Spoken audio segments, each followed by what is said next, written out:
मुझे लगता है आपको समस्या है माननीय गृह मंत्री जी। आपको मैं क्या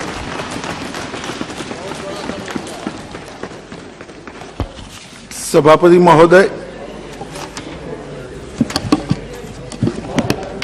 इस सदन में आज विषय पर और विषयांतर पर दोनों प्रकार की चर्चाएं हुई है। खैर, मेरा दायित्व है, मैं बिल को पायलट कर रहा हूं, तो विषय की भी जवाब देना पड़ेगा, जिन्होंने विषयांतर करा है उसका भी जवाब मुझे देना पड़ेगा। माननीय अध्यक्ष जी, अगर चर्चा विषय पर होती तो मेरा जवाब भी विषय पर सटीक तरीके से विषय के दायरे में ही रहता, मगर ये सदन देश की सबसे बड़ी पंचायत है। 130 करोड़ की आबादी इस सदन में जो चर्चा होती है इसको देखती है, क्योंकि बिल पर बोलने में थोड़ा दायरा विस्तृत होता है। लोकसभा के कार्यवाही के नियम बिल पर बोलने में थोड़े लचीले होते हैं। इसका उपयोग कर बहुत सारे सदस्यों ने ढेर सारी बातें कही है, मुझे कोई आपत्ति नहीं, सबको सब बात करने का अधिकार है।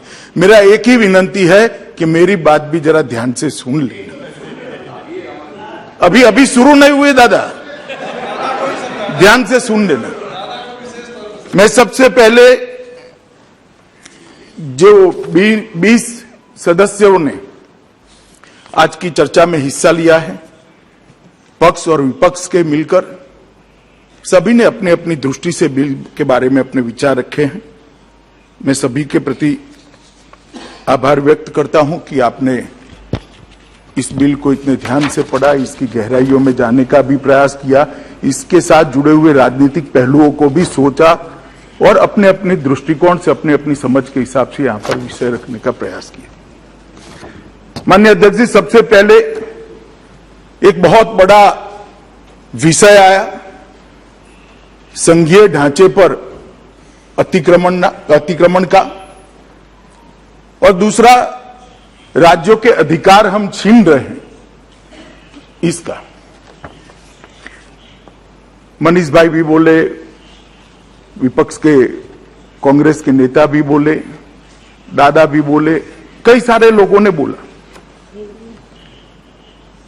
मैं सबसे पहले इस गृह के सामने इस विषय को स्पष्ट करना चाहूंगा कि ये विधेयक जो मैं लेकर आया हूं, माननीय अध्यक्ष जी, संविधान के अनुच्छेद 239A के प्रदत्त संसद की शक्तियों के अनुरूप में लेकर आया हूं। अगर किसी को पढ़ना है तो मैं पढ़ भी सकता हूं, मैं संविधान को भी लेकर आया हूं कि पुनर्स्थापित करते वक्त भी ये मुद्दे उठाए गए थे, उस मुद्दों का जवाब भी दिया गया, मगर फिर से आज ये मुद्दे उठाए गए। अनुच्छेद 239A 3B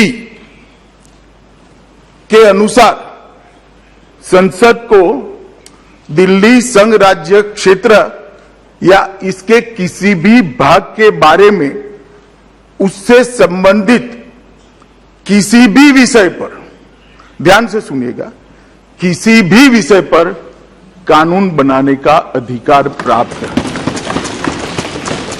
यहां एक अलग प्रकार से बात की जाए, राज्यों के अधिकार, राज्यों के अधिकार, राज्यों के अधिकार। केजरीवाल साहब भी इसकी दुहाई देते हैं, राज्यों के अधिकार, राज्यों के अधिकार। मैं इसलिए एक शब्द पर भार दिया, किसी ने नहीं सुना, दिल्ली संघ राज्य। ऐसा विधेयक मैं महाराष्ट्र में नहीं ला सकता, ऐसा विधेयक मैं गुजरात बंगाल में नहीं ला सकता, ना केंद्र सरकार ला सकती है। मगर राज्य और संघ राज्य का अगर अंतर मालूम नहीं है तो मुझे लगता है कि ध्यान से संविधान को पढ़ना चाहिए। अभी जो मैं विधेयक लेकर आई हूं मान्यवर, वो संघ राज्य के संबंधित है, और राज्यों के अधिकार धारा 246, ये सारी चीजों का आप उपयोग कर किसको गुमराह करना चाहते हैं।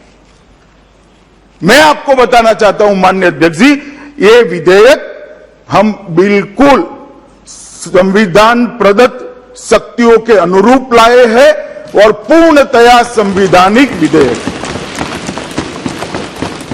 क्योंकि दिल्ली संघ राज्य है और संघ राज्य की किसी भी बात पर, दिल्ली संघ राज्य की किसी भी बात पर लेजिस्लेशन लाने का भारत सरकार का अधिकार, और ये अधिकार का उपयोग क्यों किया, इस पर भी सवाल उठाए गए, इस पर भी मैं बाद में जवाब दूंगा। मैं थोड़ा आगे कहता हूं कि एक बात बताई गई 2011 में ये विधेयक दिल्ली सरकार में पारित किया गया था, संशोधन, और अब आप इसको कैसे अमेंड कर सकते हो या तो कैसे बदल सकते हो। संविधान के अनुच्छेद 239A3C के तहत इस देश की संसद को राष्ट्रीय राजधानी क्षेत्र दिल्ली की विधानसभा द्वारा बनाए गए किसी भी कानून को संशोधित करने का, उसके स्वरूप बदलने का या तो उसको निरस्त करने का अबाधित अधिकार है। और जो लोग हम पर आरोप करें, मैं उनको बताता हूं, ये हमारे समय में नहीं हुआ है। अधीर रंजन भी सुन ले, ये हमारे समय में नहीं हुआ है। ये संविधान के अंदर प्रोविजन ऑलरेडी है। संविधान को मेरे जैसे सादे चश्मों से देखोगे तो दिखाई पड़ता होगा, राजनीतिक चश्मों से देखोगे तो नहीं दिखाई पड़ेगा। चश्मे साफ करने का सवाल है माननीय अध्यक्ष जी, बाकी तो बहुत स्पष्ट लिखा है और सब भाषाओं में है। जो हिंदी पढ़ते हैं उसके लिए हिंदी में है, बंगाली पढ़ते हैं उसके लिए बंगाली में है, अंग्रेजी पढ़ते हैं उसके लिए अंग्रेजी में, मराठी पढ़ते हैं उसके लिए मराठी में है, सब भाषाओं में है। हाँ, गुजराती में मैं इसी से पढ़कर आया हूं, आप पढ़कर आइए, इतना ही कहता हूं। मान्यवर, अनुच्छेद 246 आर का जो उल्लेख किया गया वो निर्वाचन की विधा के संबंधित है। इस बिल में ध्यान से जिसने देखा होगा उसको मालूम होगा, निर्वाचन की कोई प्रक्रिया के साथ हमने कोई छेड़खानी नहीं की। उल्टा सुझाव आया कि डायरेक्ट चुनाव कर लेते हैं। अरे भाई, हम नहीं कर सकते हैं, संविधान हमें नहीं परमिशन देता है। माननीय अध्यक्ष जी, एक बहुत बड़ा भ्रांति फैलाने का जो प्रयास हो रहा है, मैं उसको सिरे से खारिज करता हूं। ये पूर्णतया संविधान प्रदत्त शक्तियों से लाया गया विधेयक है। इसमें संघ राज्य की शक्तियों पर कोई अतिक्रमण नहीं है और ना हम करना चाहते हैं। माननीय अध्यक्ष जी, उन्होंने कहा, मैं एक पैराग्राफ पढ़ना चाहता हूं